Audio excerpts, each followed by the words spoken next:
Welcome to the 72nd episode of the New Ventures podcast. I'm your host, Sanjoy Sanyal, the founder of Regain Paradise, a boutique climate finance firm and a visiting fellow at the Cambridge Judge Business School. Along with my co-host, Professor Jaideep Prabhu, we try and understand the links between climate change and food security in these series of conversations.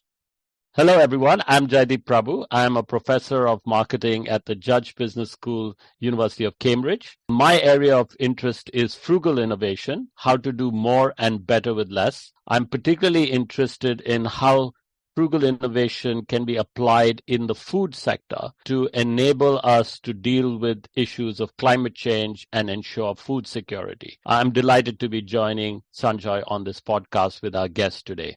We have two guests today. Dr. Merle Salmon is a professor and former head of the Department of Environmental and Geographical Sciences at the University of Cape Town, South Africa. Professor Salmon did her PhD in the field of integrated coast management and has since then dedicated her whole life in working with the communities who stay along the coast. Dr. Merle Salmon is an emeritus professor at the Department of Environmental and Geographical Sciences at the University of Cape Town, South Africa. Menke Van Sant is a doctoral candidate at the University of Cape Town studying the impacts of infrastructure development on the lives of small-scale fishers. Welcome, Dr. Salmon and Van Sant. Yes, thank you. I'm delighted to be here. Hi, thank you so much for having us. Merle, I wonder if I could start with you to ask you what sparked this lifelong interest in fisheries and coast management? Well, I always loved the outdoors and the ocean. And at university, I became increasingly fascinated in the interactions and relationships between people and the sea. But I was also concerned about the degradation of the coastal environment through inappropriate development. And hence, I focused my doctoral research on developing procedures for improving assessment of development applications in the coastal zone. But my interest in small-scale fisheries and fishing communities really began when I was approached by a small-scale fishing community living about 350 kilometers north of Cape Town who were struggling with decline in catches, and they approached me for some scientific support. And they were very concerned about the presence of diamond boats in the vicinity of their estuary. And it was through working with them that my journey into the world of small-scale fisheries really began. How interesting. And Menke, what prompted you to do your PhD with Merle? So I actually lived in Alaska with commercial salmon fishers for a summer in between my bachelor's and master's degrees. And during that experience, I learned about the contentious pebble mine, which had the potential to wipe out the largest wild salmon habitat in the world. So many people in Alaska depend on salmon for food and nutritional security, as well as their economic livelihood. And that was what really prompted my interest in fishery mining conflicts. So when I wanted to go on to do my PhD, I was kind of looking for advisors who fill that knowledge gap. I was really excited when I came across Merle. I thought that was exactly the kind of research I want to do. And now here I am. And Menke, tell us a little bit about the research that you've been actually doing. Yeah, of course. So my dissertation research is a case study on Port Nolloth.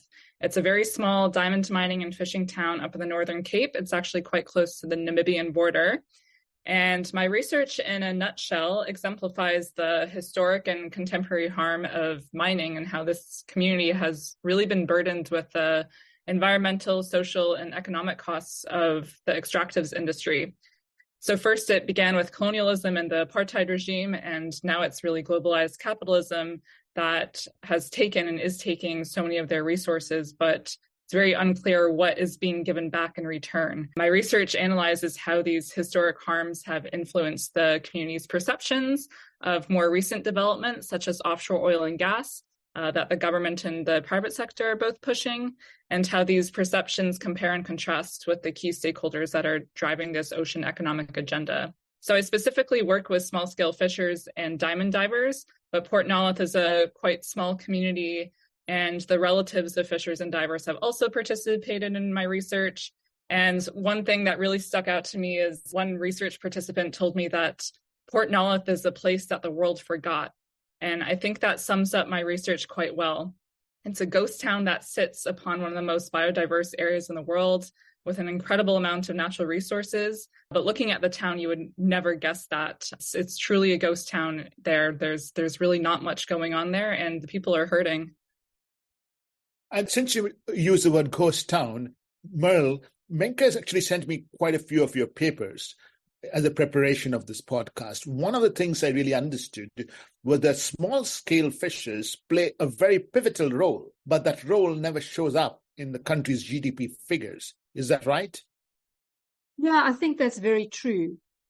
I mean, increasingly, though, the recognition of the value of the small-scale fisheries sector to things like food security, employment, livelihoods, poverty eradication, and even recognizing the value of fisheries as an integral part of people's culture and their way of life is coming to the fore.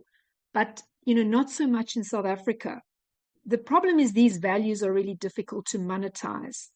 So they're not captured in the GDP of most countries. I mean, certainly not in South Africa. I mean, how do you value being able to send your children to school in GDP terms, or just the dignity of association, of having a good job?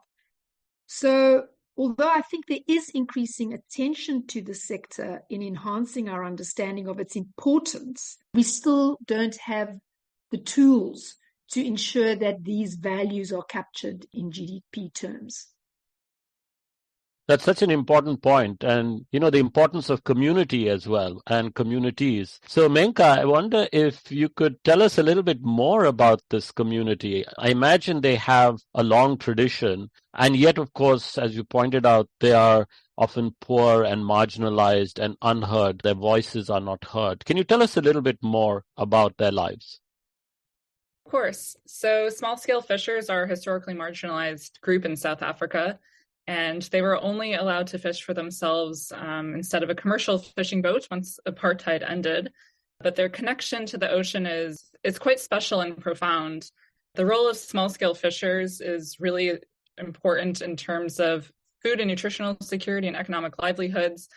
But it's also important in the way that they see and appreciate the ocean in a very different manner, and understanding that the sea is this living or kinetic being, and having that cultural and spiritual connection to it.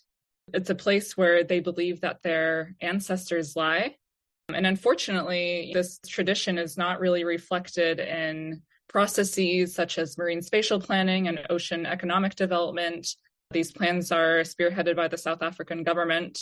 And it's quite sad. I mean, the historical marginalization, these kind of historic colonialities have really manifested in the present. So, for example, their boat permits and total allowable effort keep getting cut.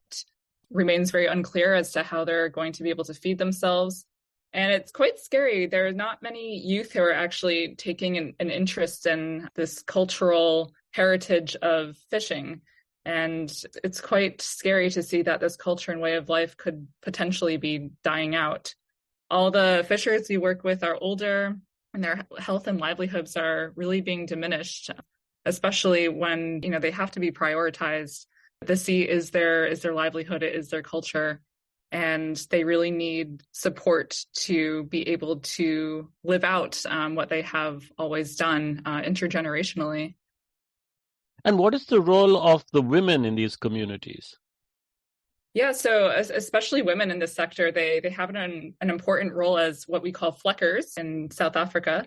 And unfortunately, there are no legal frameworks to protect them and enhance gender equality. They have also been systematically excluded, and their work throughout the fisheries value chain, but specifically as a flecker in the post-harvest sector, has been severely underestimated.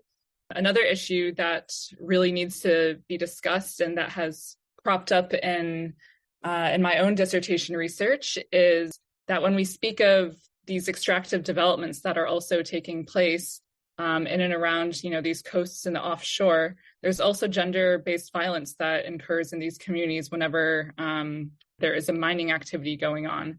So one book that I actually highly recommend to the audience is read the book Letting Them Die. It's by Catherine Campbell.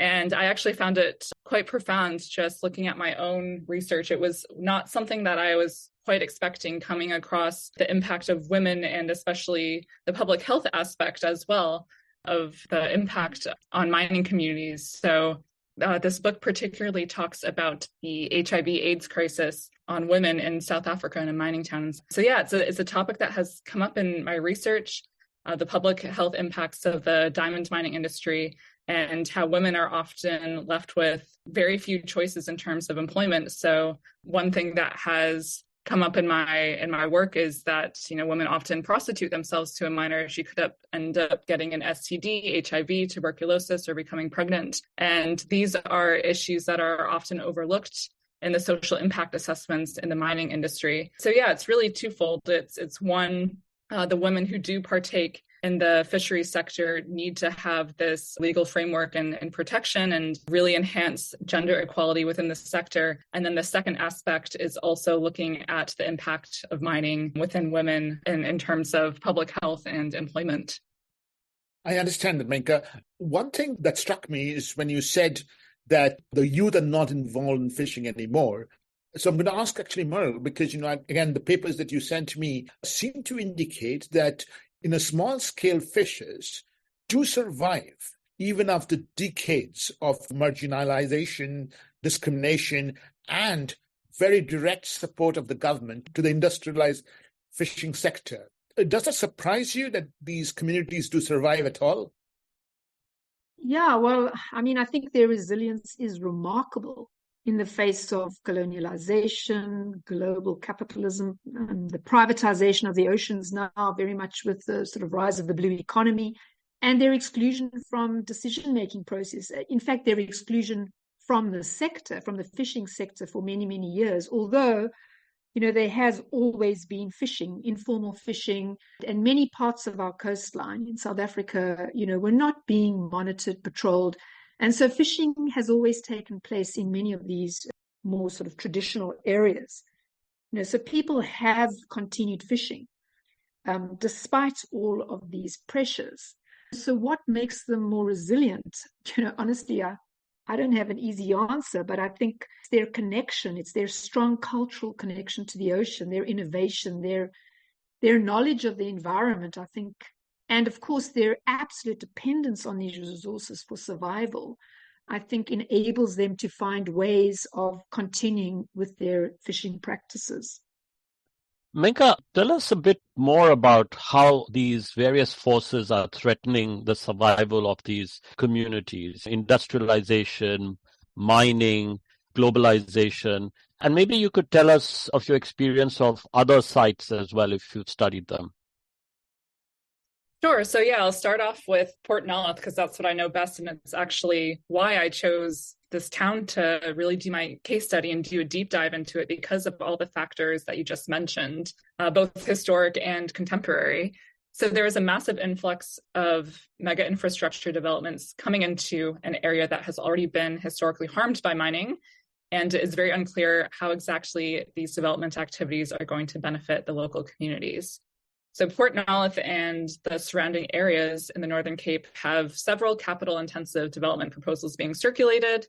These include offshore oil and gas, green hydrogen, a deepwater port in Bukhlubai, which is about 60 k's north of Port Nolloth, and more diamond mining prospecting. Meanwhile, as we've mentioned, the fishers are being systematically excluded from marine spatial planning. They've also have been restricted from accessing rock lobster fishing grounds just north of Port Nolloth due to a diamond mining state-owned enterprise. I attended this green hydrogen consultation meeting, and while that's predominantly a land-based activity, they do require desalination, which they're going to gather ocean water for that, and the brine, which is the byproduct, will definitely affect the marine environment. So that is something that has been more recent that the fishers are just now aware of. But in this consultation meeting, they said something quite profound, which I think really sums up these developments quite nicely. They called the Green Hydrogen Project in the Northern Cape an investment destination. And they said that the investment is not for you, it is for your children or 2 to 3 generations further out. If we do not have an investment now? Where will our children have a school and eat? We're not doing this project for the Northern Cape. We're doing it for the globe and for the country. So they do consult with the local communities, but they just tell them how it is. They don't engage them, and the local community doesn't have any kind of legal recourse or to have their voice heard or their views taken into account. I think we can definitely delve into that just after I wrap up this question, because we have had several court cases around the lack of meaningful consultation. So I think that's a really important aspect to bring in. So I'd say there's more consultation efforts now because of these two court cases that the small scale fishers were involved in, but it's still quite a top-down process, right? It is still going to a community with this agenda. And I think that's kind of the fundamental flaw with development. It is coming to the community already with a plan and not necessarily listening to them about what their wants and needs are and what the community is really struggling with and how certain developments can maybe alleviate those issues. But the quote from the green hydrogen consultation really speaks to the fact that these developments are inherently tied to the demands of the global north and are being developed for the globalized economy, right? It's not these local communities that are in mind. But the question remains, what is in it for the people at the local level who are sitting on these natural resources, whether it's oil and gas, whether it's diamonds, or the land that has these ideal conditions for creating wind and solar energy to turn into green hydrogen? So I think it's important to note that it's not the resources themselves that are threatening the survival of the fishers. It's what is being done with them? How are we choosing to utilize them? Who is being faced with the environmental impacts and those consequences? And then who is ultimately economically benefiting from them?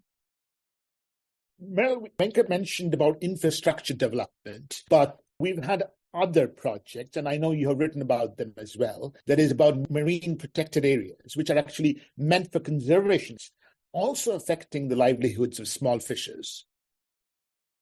Yeah, so while marine protected areas are viewed as an important tool to protect biodiversity, habitats, and to rebuild fishery stocks, these have often been declared in areas where small-scale fishers have traditionally fished or are still fishing.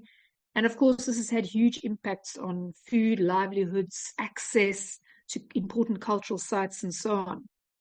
And we have several examples in South Africa where small-scale fishing communities have actually been forcibly removed to make way for marine protected areas.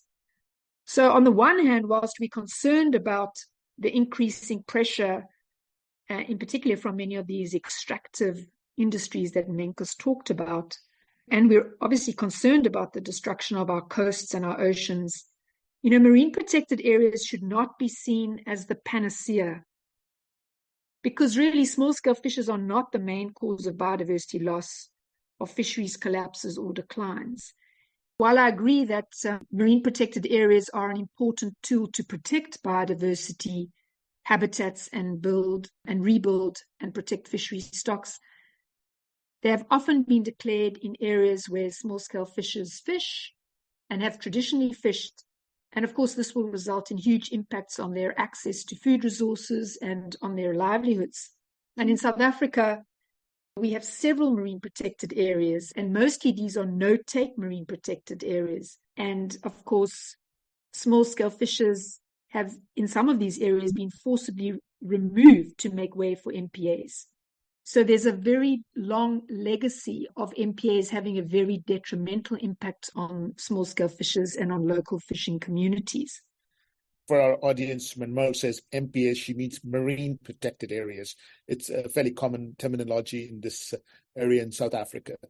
So whilst we are concerned about the increasing pressure and the destruction of our coastal and marine environment, I mean, especially with the kind of emergence of the blue economy and the kind of extractive industries that Menka has spoken about, MPAs cannot be seen as the panacea for ensuring that our oceans are protected and that small-scale fisheries resources are intact. We need to recognize that small-scale fishers are not the main cause of biodiversity loss, fisheries, fish collapses, and so on. There are many other extractive industries, the industrial sector, and of course climate change that are contributing to the state of our oceans. And what's critical then, if we are going to start looking at declaring areas for protection, is that small-scale fishers are integrally involved in any planning and decision-making process with respect to the declaration of protected areas. So, Merle, you mentioned climate change there towards the end. How is that affecting these communities and their socioeconomic situation?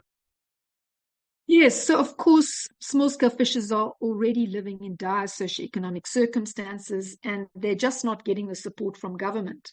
And in fact, many small-scale fishers' socioeconomic circumstances are worse off than they were, say, 30 years ago, in terms of adequate services in some communities. For example, where Menka's working, access to clinics or hospitals in close proximity to where people live is just not available. And so now we have climate change and all the associated impacts associated with climate change. This is just another stressor on already very marginalized coastal communities. So things like increased storm events, flooding, coastal erosion, and the changing environmental conditions in the sea that affect the distribution of fish. I mean, these are all adding to those very stressed living conditions. And I think the uncertainty associated with climate change is one of the very difficult things that small-scale fishing communities are having to deal with, because it's very difficult for them to plan. Can I jump in and add to this? So climate change as a theme has certainly cropped up in my research as well. I mean, the fishers know the ocean like the back of their hand. They can pick up on how it's changed over the years with global warming and overfishing from trawlers and the industrial sector. For example, the fishers, and I also work with diamond divers, they have both strongly lamented about bad weather days. They say that they are lucky if they get 10 good weather days per month, whereas maybe a decade or so ago, they could actually go out to sea for these 2-week-long stretches. Another fisher told me that he has noticed that the whales that he sees when he goes out to sea are actually getting more agitated, whereas before they were completely unbothered by the fishers and their boats, and they cater this behavior to climate change. So the fishers in Port Nolloth actually had a really terrible snook season last year. So snook is a type of fish that they are highly dependent on in terms of food and nutritional security and their economic livelihood. And it also has a cultural significance to them as well. But this horrible snook season, which they also cater to climate change and in the industrial sector, it absolutely makes them even more marginalized and vulnerable. They are perpetually faced with the task of getting enough food on the table.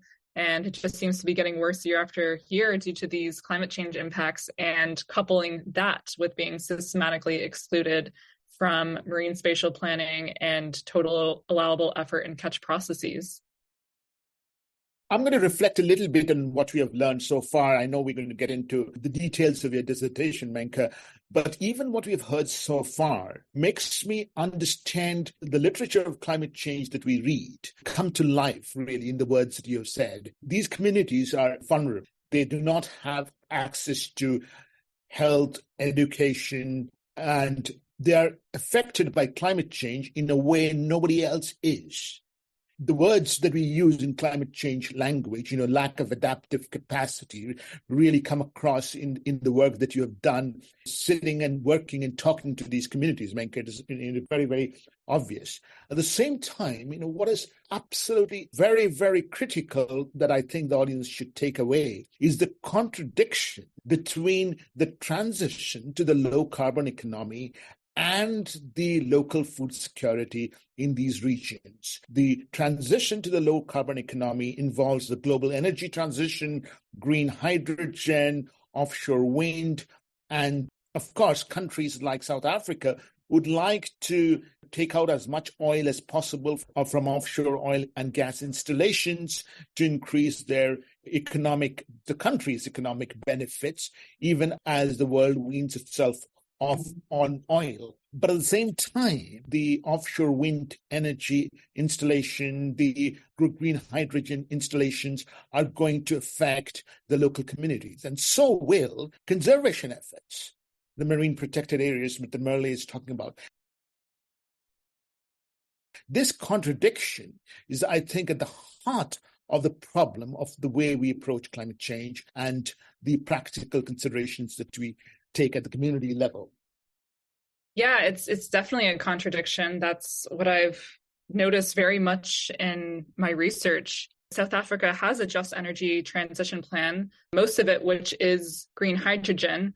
But then when I attend a consultation for drilling offshore oil and gas, all these blocks up and down the west coast of South Africa, they also claim that offshore oil and gas is needed to make that transition to renewables, because South Africa is actually highly dependent on coal. I think it's approximately like 80% of our energy and electricity sources come from coal. It's quite high.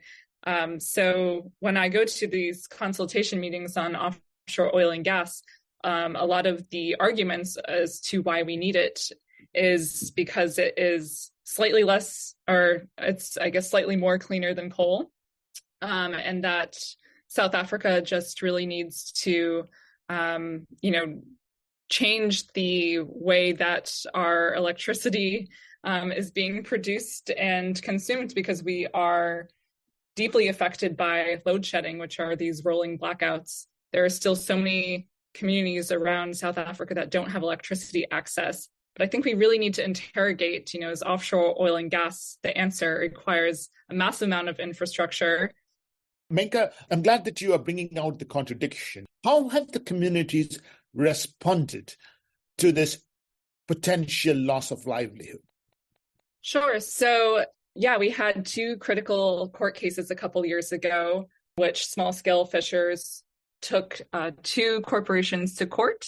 One was Shell, which was along the wild coast of South Africa for a seismic survey, and the other was against Searcher along the west coast of South Africa. Sadly, small-scale fishers in South Africa have to lean particularly heavy on litigation as a means to uphold their rights. They have been granted these rights legally, and it's always a tremendous amount of effort to remind the government and the private sector of their rights, which inevitably takes place through the court.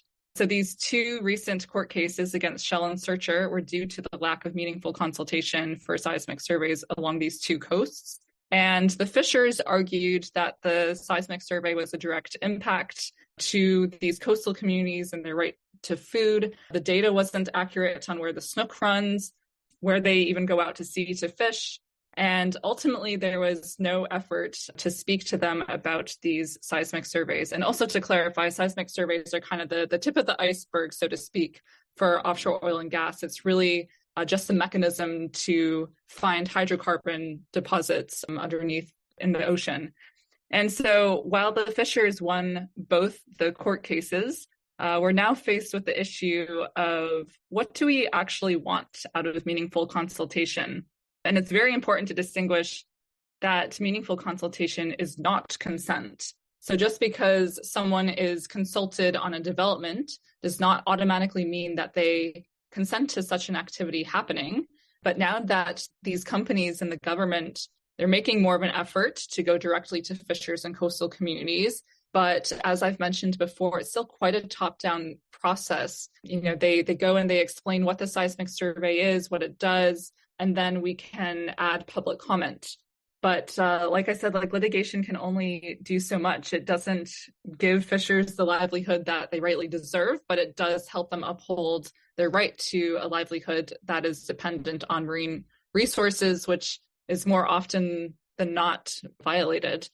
Well, could you say a little bit about what you think this kind of litigation can achieve in the long term? And potentially, could it also work against the long-term interests of these communities? Well, I do think there is a place for litigation as a strategy to challenge unfair decisions or potential projects that might impact on the environment. But of course, litigation really is not a solution to the kinds of impacts and challenges that small-scale fishers face. I mean, there are some important aspects of the outcomes of these court cases. Of course, they might set a precedent in terms of, in the case of Searcher and Shell, how public participation should be and must be done. It sets a precedent around forcing consultants who are working for, say, big oil and mine companies to ensure that issues of cultural heritage, various other perhaps investigations that they might not have done are now done, because the recognition now is we really need to look more closely at things like social and cultural impacts. But, the problem with this is that we're focusing on a case-by-case basis. And, small-scale fisher communities and their NGO and academic partners cannot be responding to and fighting against every oil and gas mining or aquaculture development that is deemed to be unsustainable or that affects the rights of coastal communities. And so whilst I think there's a place for litigation, it's more about looking at our policies and looking at, do we need to amend our policies, and where we do have policies in place which are appropriate, and we have many good environmental and small-scale fishing policies in South Africa that are considered to be very progressive. We've got this issue of the mismatch between the policy rhetoric and how action unfolds on the ground and the interpretation of some of these provisions. And I think, one of the biggest problems we're facing in South Africa, which is struggling economically at the time, is that economic projects and the benefits that government sees that accrue from such projects are definitely outweighing environmental and social considerations. But of course, communities, although they do welcome some projects and investments that can grow their economy, they are not prepared to accept those projects at the expense of destroying and damaging the environment and affecting their livelihoods and their cultural rights.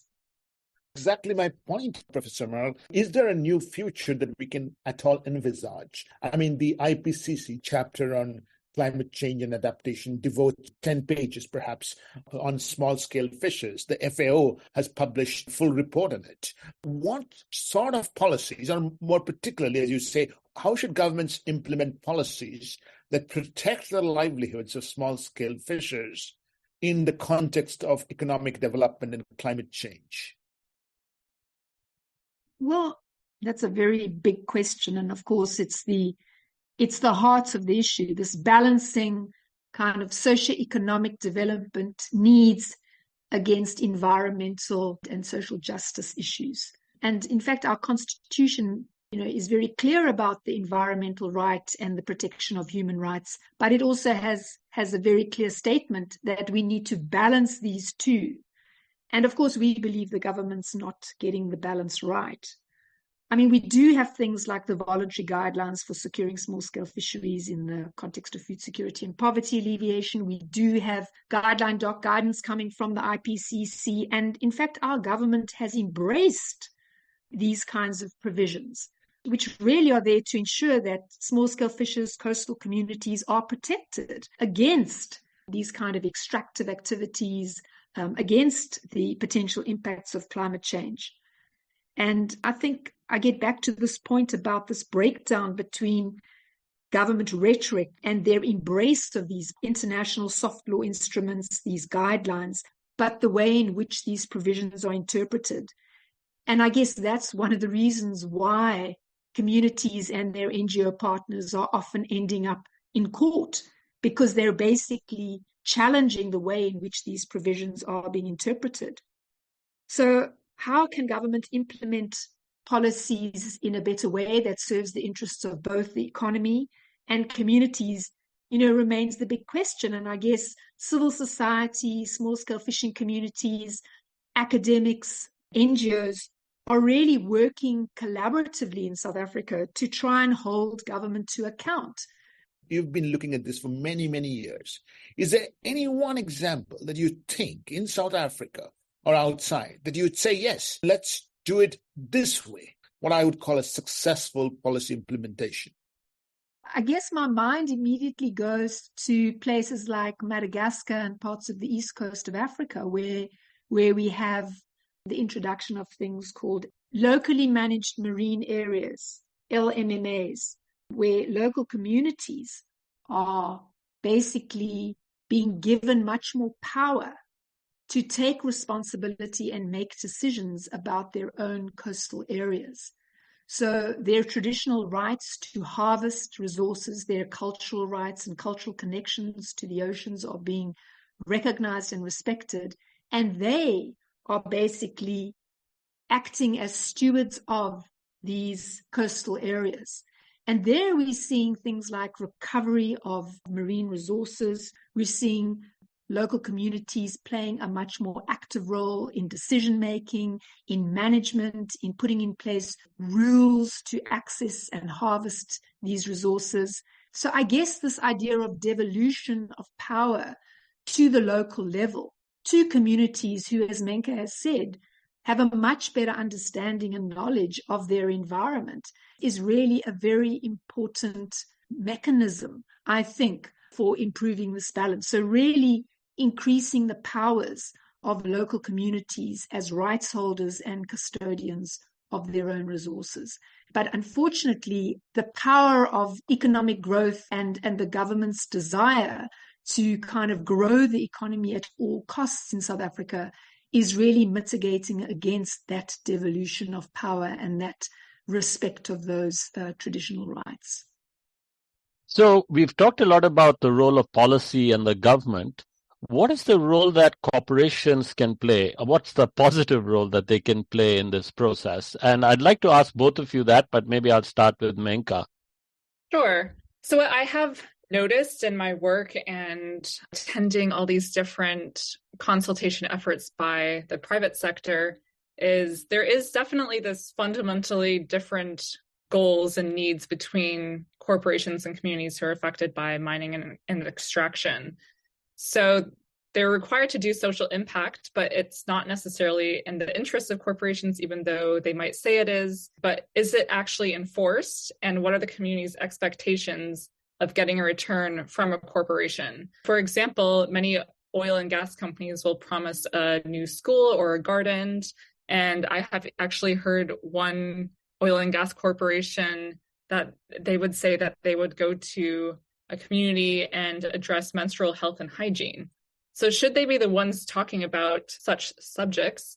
And again, it's this quite top-down approach. I think what is fundamentally wrong with development is this top-down process in communities who are sitting on this vast mineral wealth and they're not the economic beneficiaries. So maybe instead of the corporation going to communities and saying, hey, we're going to educate you on menstrual health and hygiene or give you a school, maybe listen to them first and really start with what their needs are and work from the bottom up.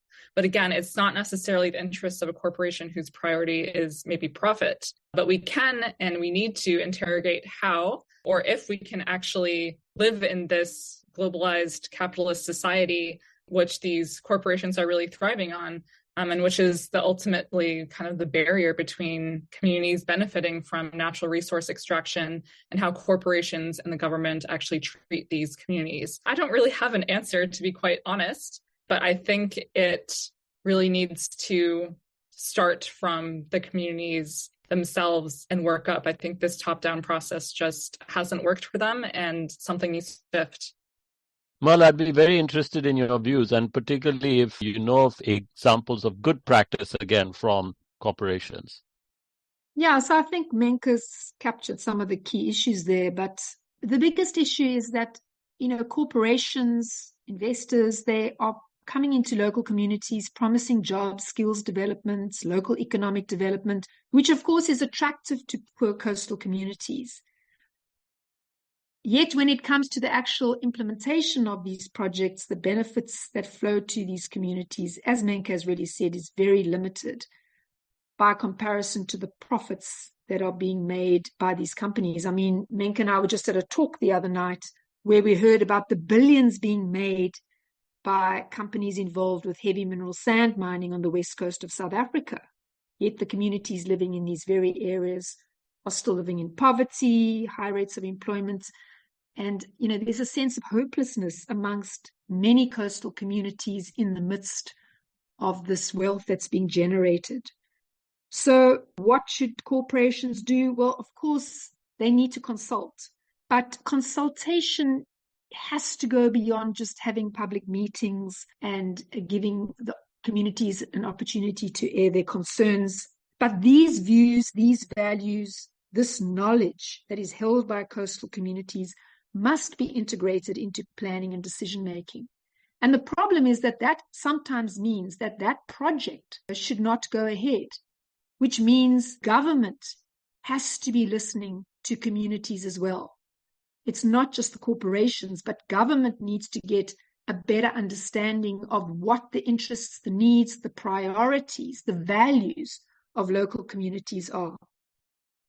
And then, of course, the whole question of benefit sharing and benefits flowing back into communities. At the moment, this is a whole area that is being largely overlooked by government. Companies are required in the mining sector, for example, to develop what are called social labor plans, but there isn't proper monitoring of the extent to which these monies promised are actually flowing to local communities, where this money is ending up, how it's being distributed, to whom. And I think there needs to be a lot more monitoring and accountability with respect to how these benefits and profits are being shared locally. Menka mentioned that probably has to start with the communities, but who will work with the communities? Who will empower the communities? That's always the question, right? And in my work in Africa, I have obviously seen local NGOs, often struggle for funding.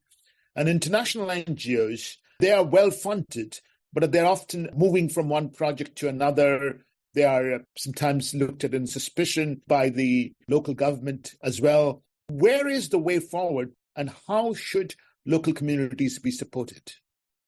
I'm happy to start with this response.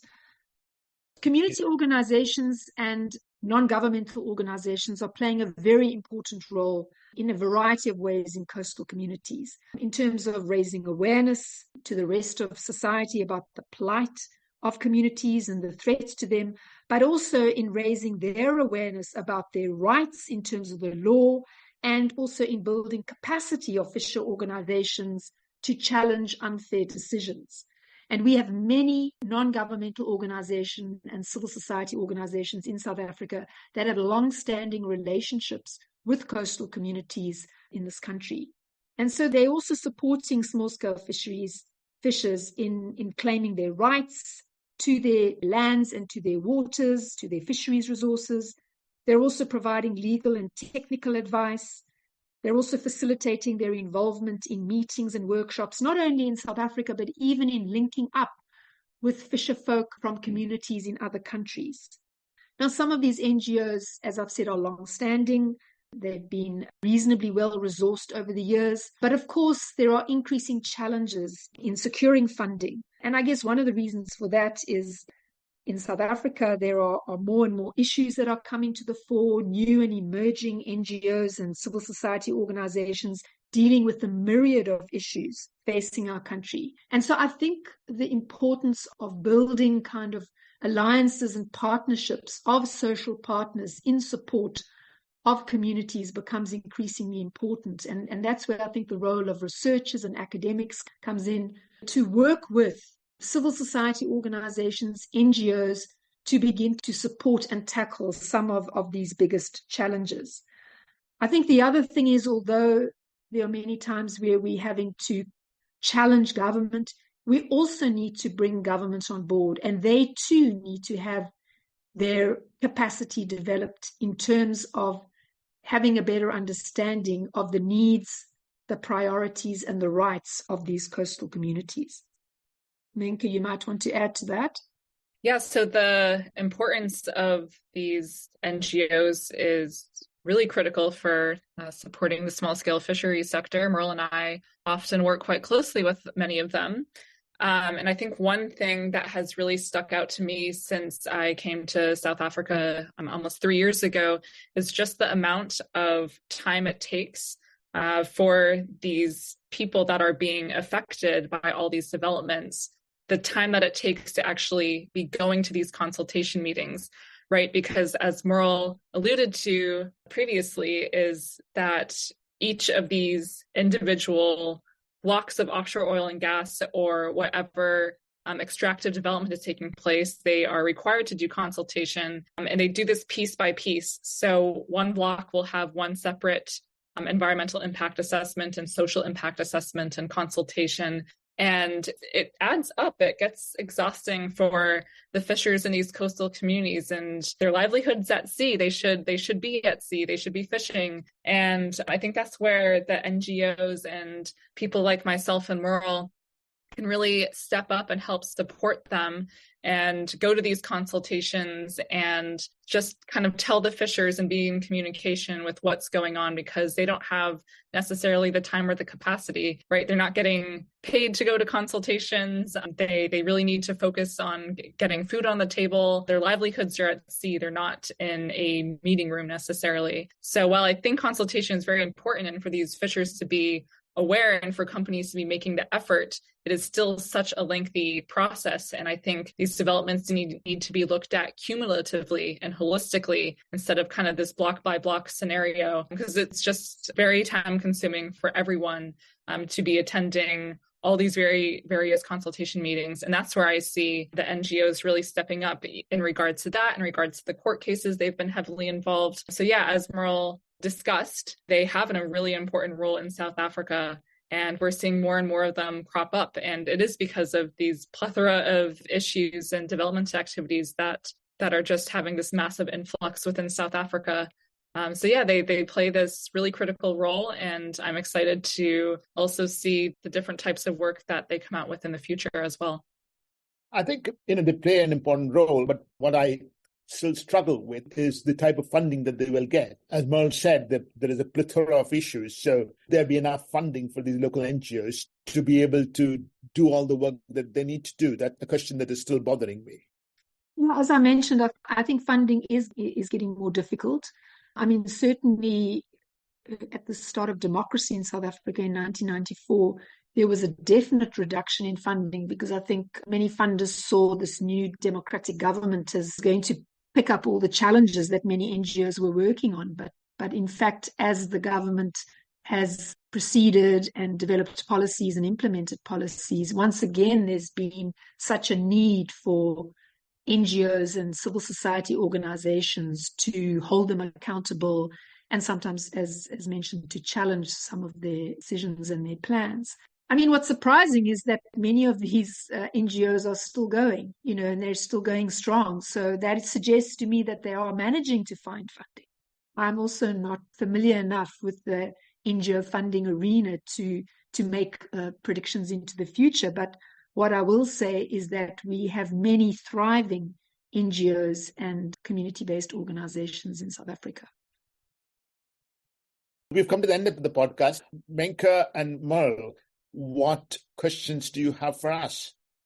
Yeah, well, thanks. I think the only question I have really is, who is the audience for the podcast? One of the things I often find is that, one engages in panel discussions, you write articles, and very often this material is distributed, but it often reaches those people who share your views and who have similar concerns and possibly engaged in similar kind of work. So share your views and values. And I'm just wondering who you're targeting with these podcasts. Merle, I work in the world of climate. My world is often people who get the climate issues, but I'm not sure they get the contradiction issues. They understand it. The challenges, the contradictions between local food security and setting up a green hydrogen, but I don't think they get it so easily. So to that extent, I'm hoping my audience, the people I work with, the renewable energy project people, the local financial institutions, they understand the deep contradiction a little better. Speaking for myself, as you know, I teach in a business school and I research,